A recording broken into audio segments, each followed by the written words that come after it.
And from the hikam, from the wisdom of Ibn Taymiyyah rahimahullah, he used to say, search and look what increases your iman. Because we are not the same.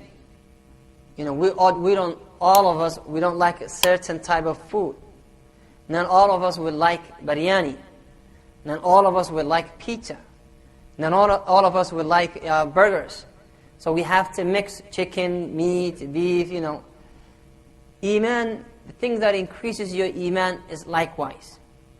Not all of us are cut for salah. And not all of us are cut for qira'at al-Qur'an. So, Ibn Taymiyyah was saying, look into yourself and see the ibadah that increases your iman. The ibadah, a particular ibadah that would increase your iman.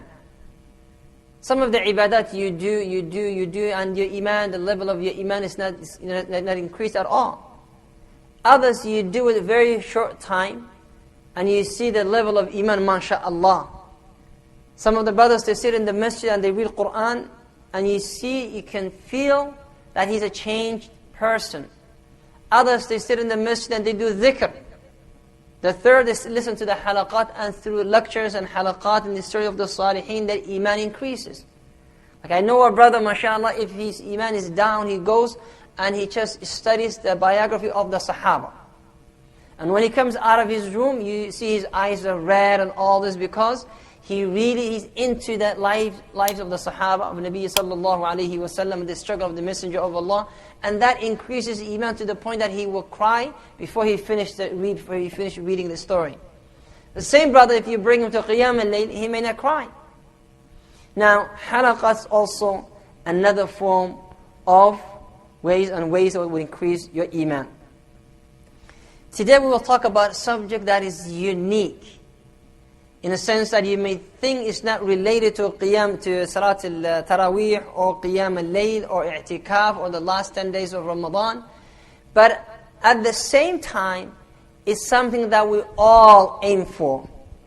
And this based on the hadith of Nabi sallallahu alayhi wa sallam, when he said, إِذَا مَاتَ الْعَبْدِ إِذَا مَاتَ الْعَبْدِ When the slave of Allah dies, إِنْقَطَعَ عَمَلُهُ إِلَّا مِنْ ثَلَاثٍ All his deeds will come to an end except 3. And then he says, sallallahu alayhi wa sallam, صَدَقَةٌ جَارِيَةٌ Continuous sadaqah. You take $10 or 50 or 100 or 1,000, and you say, this is a sadaqah that will keep generating hasanat for me. It will generate hasanat. قال أو علم ينتفع به Maybe you learned something, and now you take this ilm and you benefit the people of China. على سبيل المثال. You go to a small village where a lot of Muslim Chinese live. They don't know anything about their deen, and you know little bit, you know how to pray. You take that ilm and you go and you teach them. And when you teach them, they teach each other. And now what happens, even though you came back and you're home and you're doing your business, your time, your family and all this, but your hasanat is working over there for you. So you just left an agent there to do the dealings and the business and to collect the money, to collect the revenue of your deed, which is hasanat in this case. The third part of the hadith said, or you can do this, sadaqah jariyah, masjid, Qur'an, mushaf, and you can do it, or waladun salih yad'u lah. A righteous son that would make dua for you. Now, we all want righteous child. We all want righteous children. And we also would like to be righteous children. Aren't we, ikhwah? Don't you want to be a righteous child for your parents? طيب. What are the practical steps? And what should I do? I was reading the biography of Imam Abi Hanifa rahimahullah. Imam Abu Hanifa. And Abu Hanifa, he was very, very kind to his mother. Very kind. But at the same time, she never trusted his ilm. You know, no matter how big you are, you know, you're still a baby to your parents, right? You're still a child. So, the mother of Abu Hanifa, she would say, go and ask so-and-so this question. And this man that she's sending him to go to ask him is his student.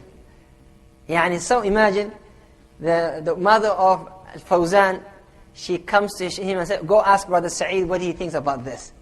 And I'm his student. And then he says, but he's my student. She said, no, I don't trust you. You go ask him. He's more knowledgeable than you. And then he would go, and he would go to the student, ikraman li ummi. And he would say, my mother asked you to ask you the ruling of this. So the student would say, what, but you are my sheikh. He said, but this is the request of my mother. So the student would say, now, okay, sheikh, you tell me the answer, and then I'll tell you, and then you take it back to your mother. See how it works? The student doesn't know the answer. So he will say to his sheikh, you tell me the answer to your question, and then I will repeat it to you, and then you can take it back to your mother, and you can say to your mother, yes, I want to so-and-so, and I asked him a question, and this is the answer that he gave me. And that's what he would do, rahimahullah. But this is ikram li-ummi, to honor his mother. Not because, he could have said, listen, I'll bring 1,000 like him, and they will testify that I am the sheikh, and they nothing but ignorant people, and they rely on my ilm, so you also take a number. He didn't say this. He said, no, I'll go and ask this person that will make you happy and satisfied. Now, how can we have children like those? How can we have children who will do things simply because we told them? Nowadays, if you ask your child, go get me a tissue, you'll say, why? Son, I need tissue. Go get me a tissue. Why? Because I need it. What for? For my nose. Well, why don't you use your sleeves or use something else? Yeah. Your child, just to ask him to get a sheet of tissue, you have to explain your whole life to him, for him or her to listen to you. We don't want those type of children. We want righteous children that they do as we ask. And I was reading, subhanallah, a lady who also said, I accepted Islam because how a child treated his mother.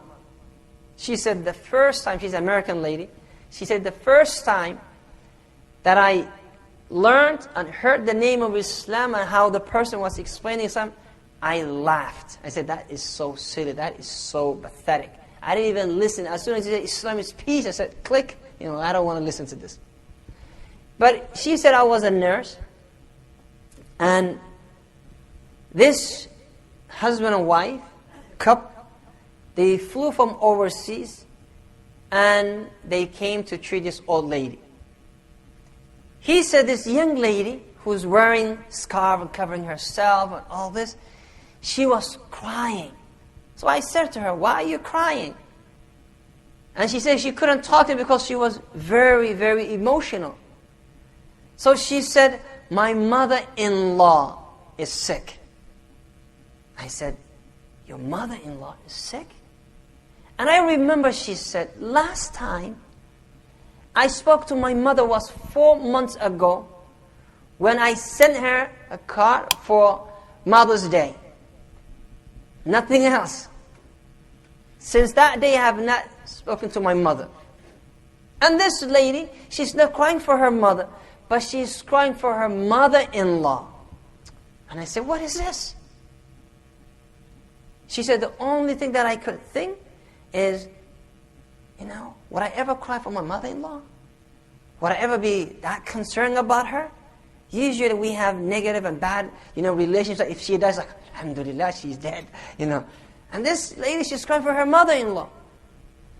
And then she said, I let her go. And then in those, they stayed there for a long time. And one of those days, I saw her waiting in a waiting room. And I was always impressed how they always come, sit in the room, quietly, the son and the wife, both of them are crying. Likewise, saying, and finally I got the opportunity to be with her. So I said, what is this? Why do you cry for your mother-in-law? You're a beautiful young lady. What is this connection? Was he that good to you? And then she told me about the rights of the parents and in Islam. The help of the parents. She said, and then the old lady died. And her son and her daughter-in-law, both of them were extremely sad. So I went to the masjid and I asked them.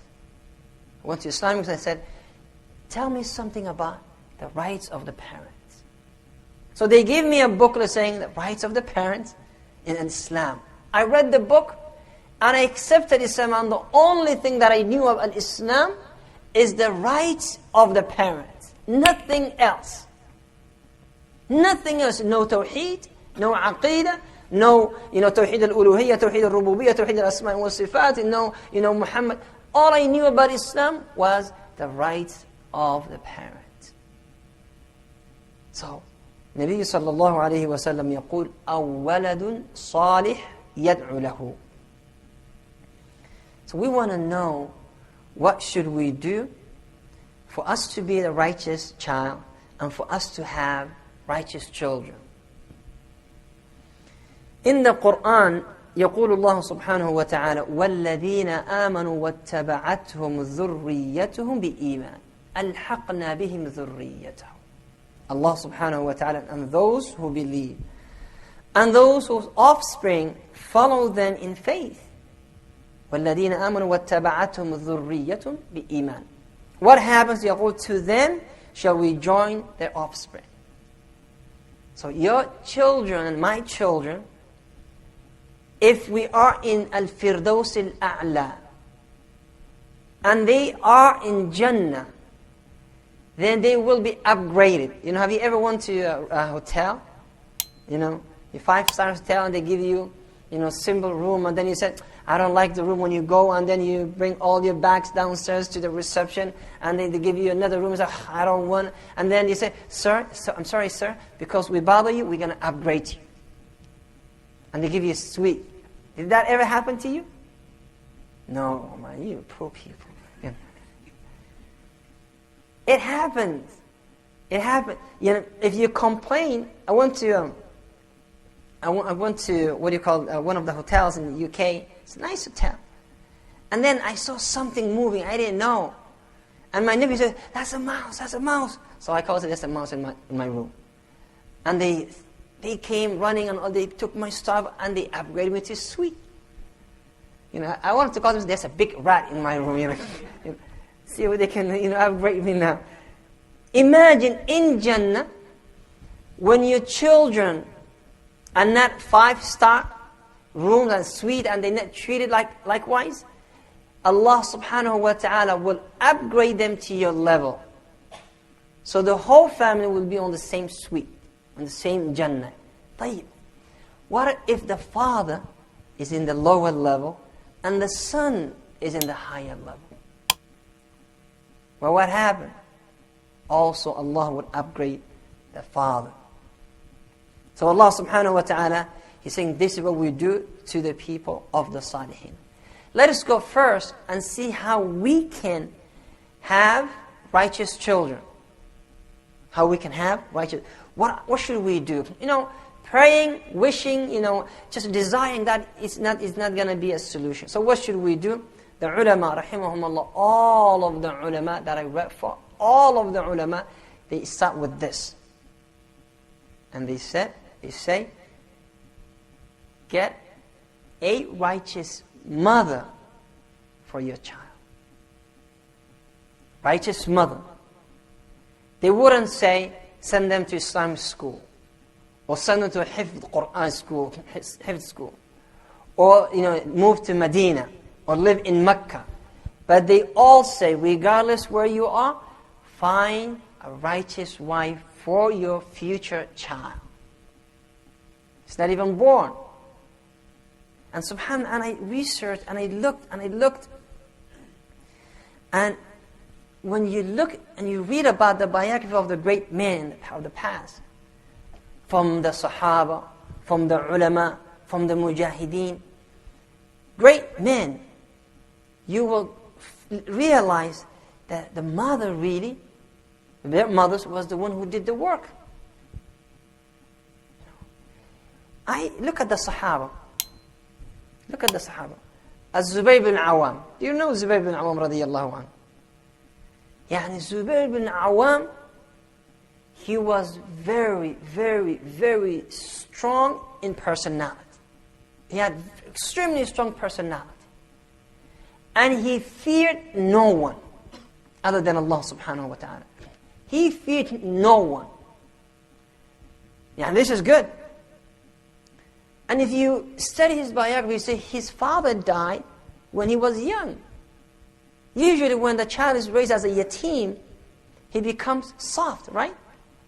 Because he's with the mother. Nowadays they put nail polish on their children. They just say, oh, just a little lipstick or, shining on that. You come back home and the boy is a girl.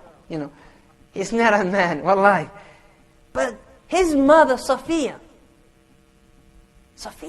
bint Abdul Muttalib, her herself was a very strong person. And if he ever comes back crying because some boy hit him, she would whip him. And she said, go bring that child crying. And he will go, otherwise he will not come home. So he learned how to survive and be tough. He is the Sahabi radiyallahu anhu. When other Sahaba, they put armors around themselves and they have 2 swords and all this. But this man, when the situation gets tight, he used to go topless. And he would not even have shirts on.